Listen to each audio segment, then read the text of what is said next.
gonna do some renovation tips for you guys today, and I am at the perfect house to show you what I'm talking about, so let's go take a look inside. So this house is actually in pretty good shape. It just needs a couple little things to help us get top dollar when we list it on the market. The number one thing in this house, and the number one thing in most renovations, is new paint. You can see we have this brown color here. It's just not a vibe. We need to come in with a nice white, brighten up the space, and make it look brand new with some new paint.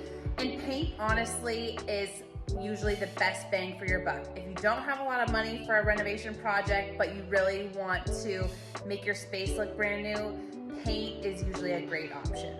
The next thing we need to do in this house is install new carpet and new flooring.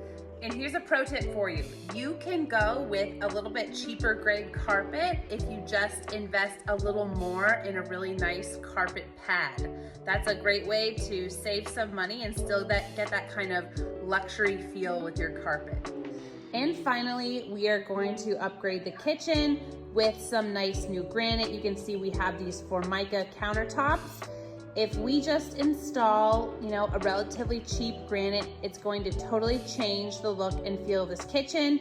And we're also gonna paint the cabinets white and just give it more of that modern look. So just to recap, if you're trying to renovate a project for cheap, get the most bang for your buck, number one is always gonna be paint.